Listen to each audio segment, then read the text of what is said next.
Hey everybody, my name's Robert. I have the Hustle Nation. It's a channel we're all about doing some extra so that we can gain financial independence. I don't want you waking up in the morning and saying, what is it that I can't do today because I can't afford it? There's no reason for it. We live in the greatest country on earth and there's opportunity everywhere. Okay?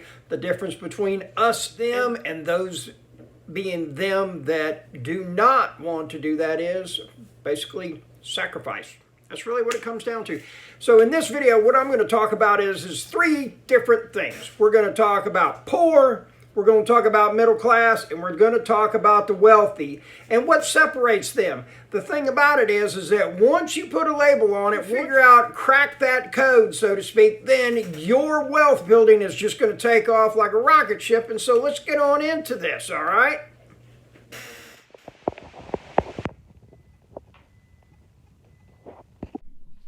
Okay, this is, first one up is poor, okay?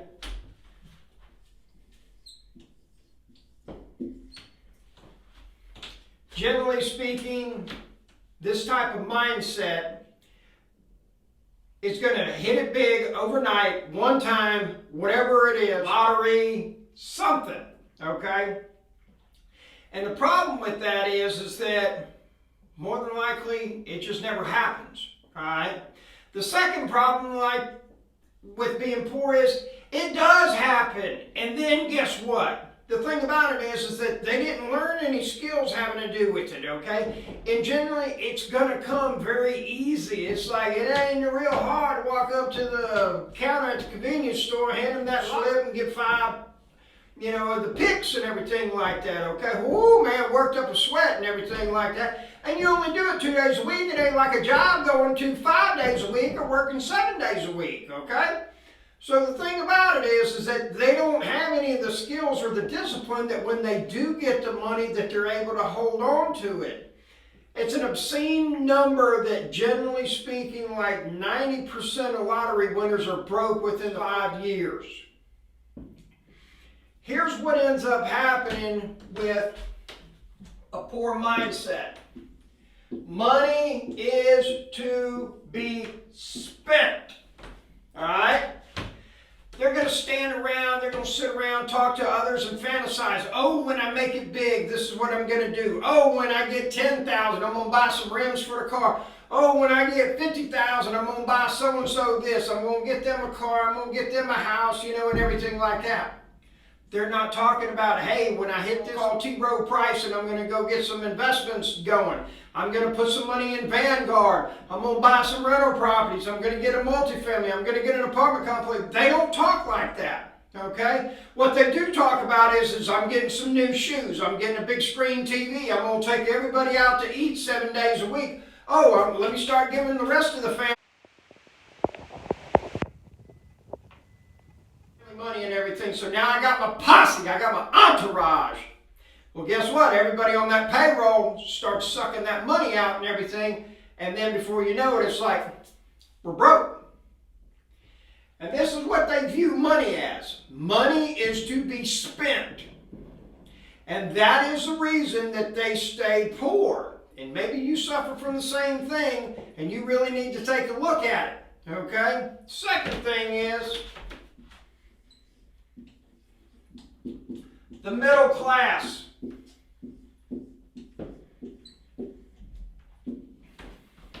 They do something a little bit different with their money. Money is to be managed. Well, I got a little bit and I'm putting in my IRA and I got a little, 2% going into my 401k and then I got a little bit this and these are the people that upon talking with them, and if they ever open up and start to trust you and everything, you'll find out they have seen amounts of money sitting in the bank. Hundreds of thousands, even possibly millions of dollars are in the bank. And you know what happens when it sits in the bank? You lose money.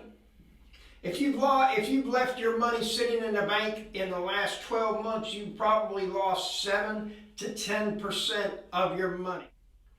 Well, man, I still got $1 million in there. I get it. but inflation has gone up much higher than what you got paid. So the value of your million is no longer there. It's only worth about $900,000, okay? I'll give you an example.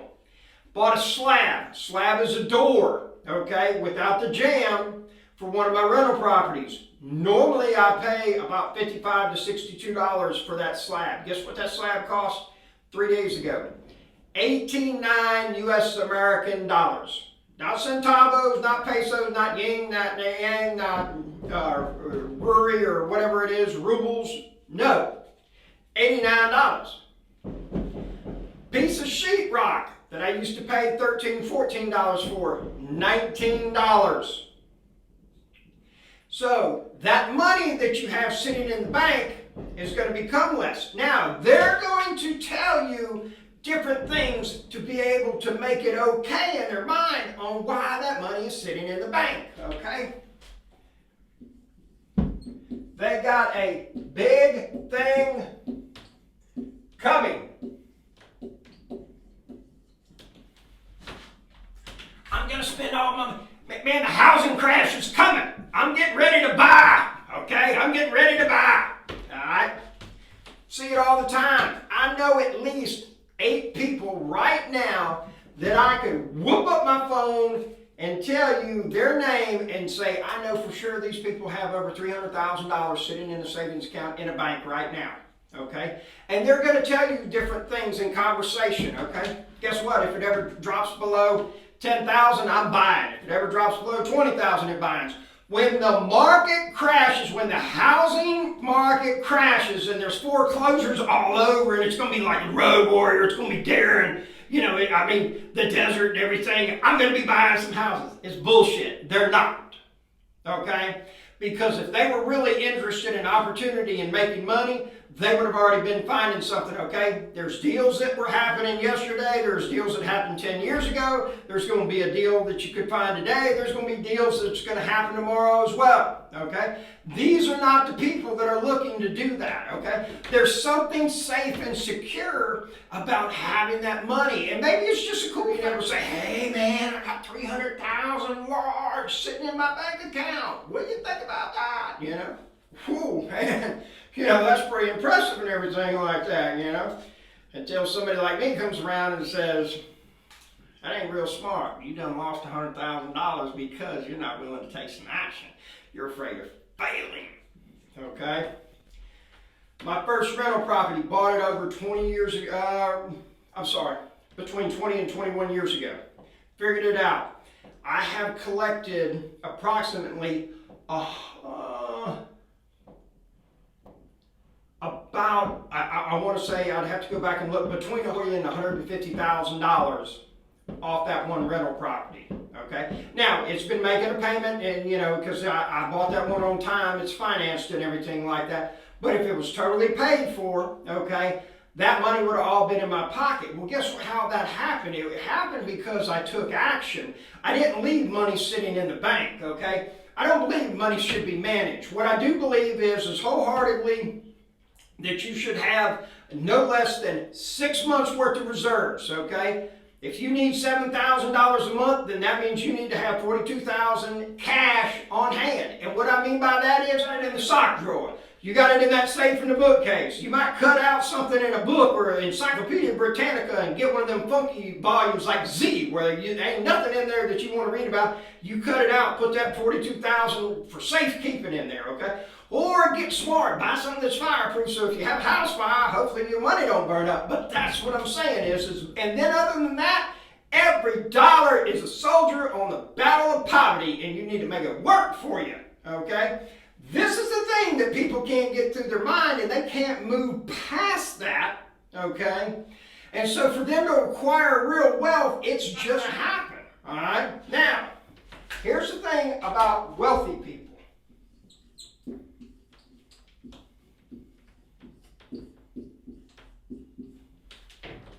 Wealthy people believe that money should be invested, okay?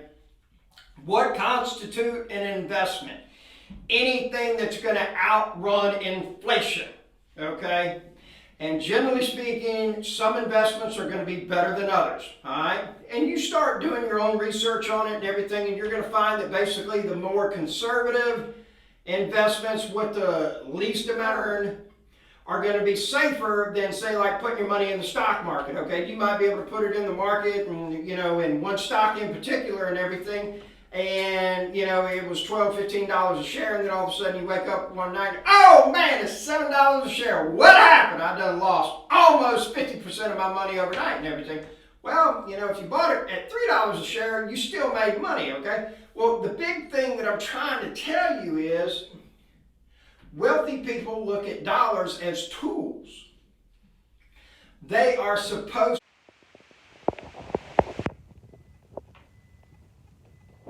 to make more money.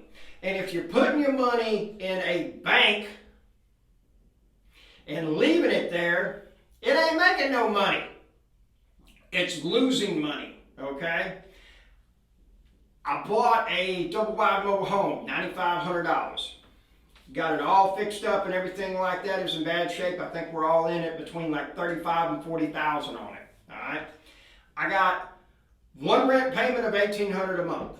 Got my second rent payment, $1,800 a month, okay?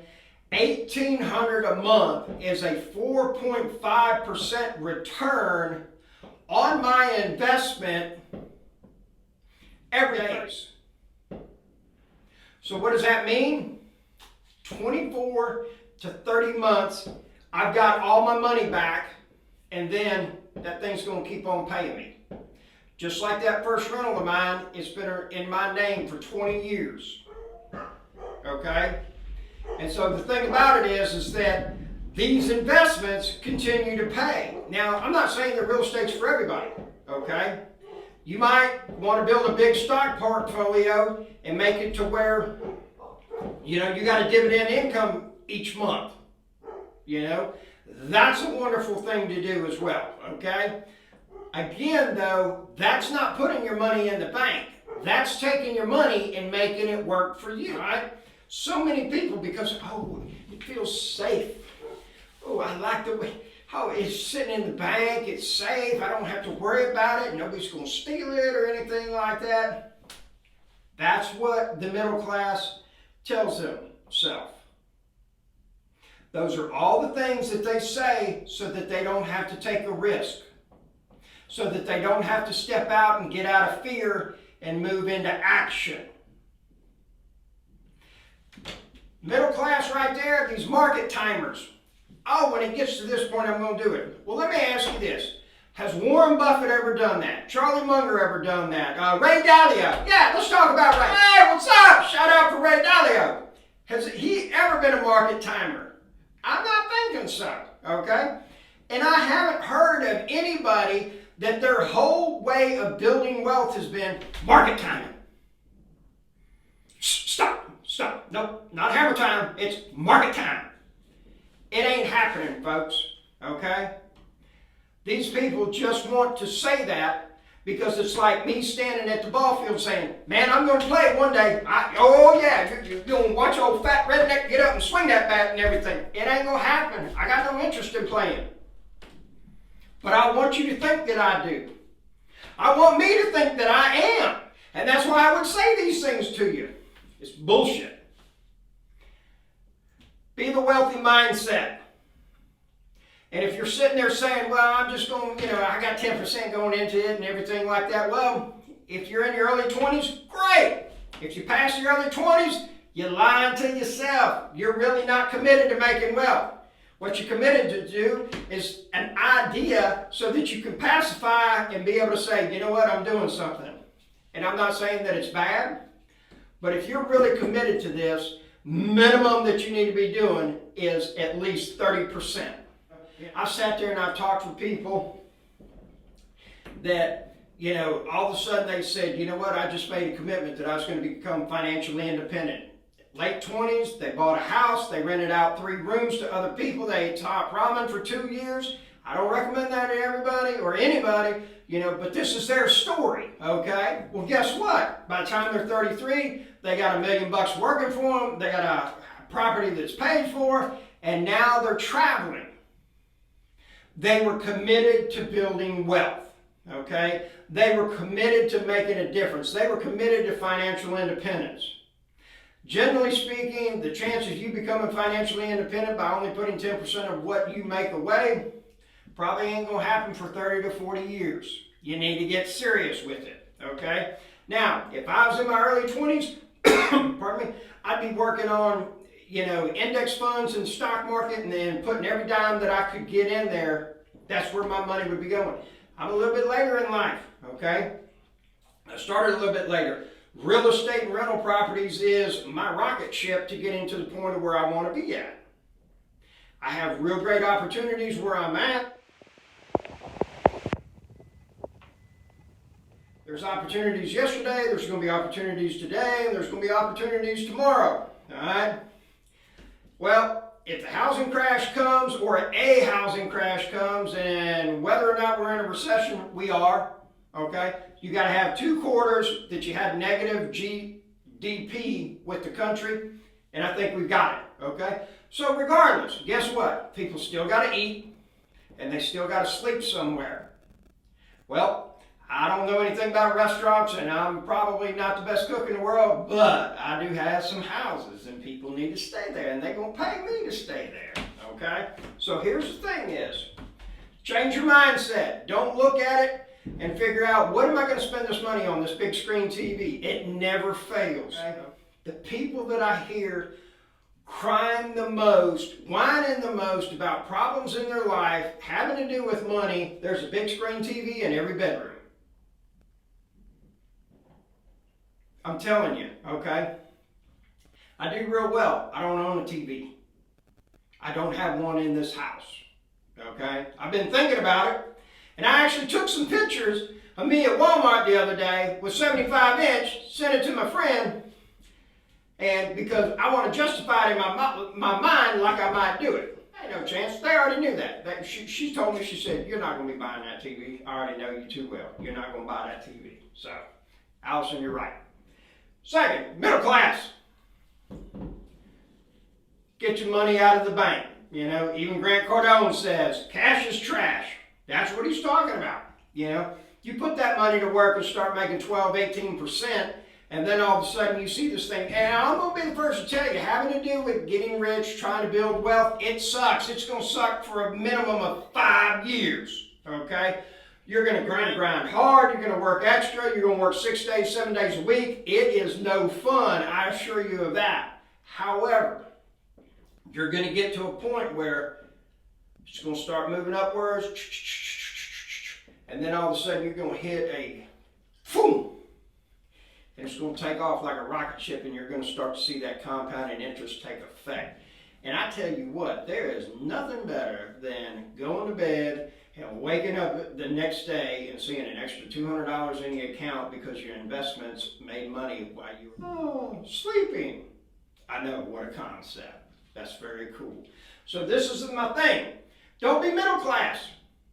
They got money sitting in the bank and they really are not about doing anything. And I can prove it, okay? Because regardless of what somebody tells you, you watch what they do, and that's where their values are at. Most people will never couch. They all want to be armchair quarterbacks, and they're not committed to really doing this deal. And that's cool. If that's your gig and everything like that, I'm good with that, okay? It's not a judgment call or anything like that, all right? Money is not the most important thing. The quality of food that you eat, the more money you have, generally speaking, the better the quality of the food you're going to have. It costs more to eat healthy. Second thing, education. Let me ask you this, no-brainer. You're interviewing 2 people. You got one guy from the local junior college, and you got some guy from Yale. You're both going to start them out at $50,000 a year. Who are you going to hire? Oh, I don't know. You're going to hire the guy from Yale, okay? His education costs money. It has a perceived value that's more than what the junior college is. Doesn't say that he's any more competent. He could be a complete idiot. He's just good at taking tests, and so he got his degree. However, the value of that title of Yale, because of the money, he was able to get a better education that's going to serve him better. All right. Third thing, your housing, your accommodations, your lodging. More money you got, the better off you're going to be. It's going to be nicer, better AC, better neighborhood, less crime, all that kind of stuff. You got to agree with that. Fourth thing, the more money you have, the better lifestyle you're going to live. You're going to have more choices. You'll wake up every morning and say, what is it that I want to do, instead of, no, I can't afford that. No, that's too much. No, I don't have enough money to be able to do that. So, it ain't the most important thing, but those four things right there are directly affected by how much money you have. It's your choice. Being broke is hard, being rich is hard. You choose your hard. What's your choice? It don't matter to me. I know what I'm choosing, I know what I'm doing. Okay? More importantly, I know what I am doing. So, be wealthy. Put your money to work for you. Cash is trash. 6 months reserves. Get the rest of it working for you. Get that old shovel out. Start making some things happen. Okay?